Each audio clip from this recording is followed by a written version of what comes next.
Alors donc Sylvie Tassé, je suis proviseure de cet établissement depuis le 1er septembre 2013.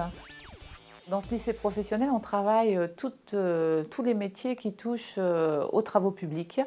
On est repéré, il n'y a pas de hasard, à nouveau ici, pôle d'excellence BTP.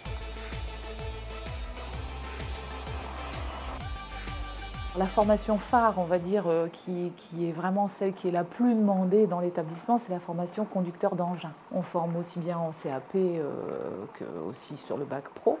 Ensuite, nous formons aussi à d'autres types de métiers, notamment les canalisateurs, par exemple, mais aussi le bac pro travaux publics qui amène vers des métiers de chef d'équipe ou chef de chantier, et BTS travaux publics. Mais on a aussi une filière maintenance. Nous avons dans les 3 mois qui suivent 95% d'insertion professionnelle. Donc dans le cadre du campus des métiers et de cette labellisation qu'on a demandé, on couvre tous les établissements de la filière, mais on couvre aussi toutes les passerelles de formation jusqu'au doctorant. Par exemple, le projet phare de l'établissement va être de développer ce qu'on appelle le concept de route intelligente à développement, tout autour du thème du développement durable. Donc des nouveaux matériaux qui soient drainants, qui soient absorbants, qui soient, etc., beaucoup moins, on va dire, traumatisants pour les engins, par exemple.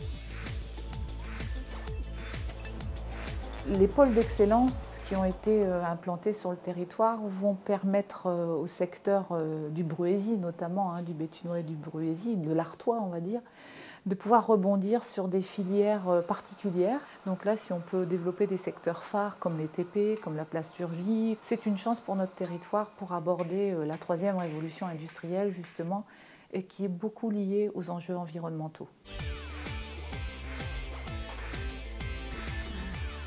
La France est l'un des seuls pays à former justement au métier de travaux publics. Nous pouvons être fiers justement de former au métier de travaux publics et d'avoir des écoles performantes. Et d'ailleurs, on le voit à travers les ouvrages réalisés aussi bien en France qu'à l'étranger.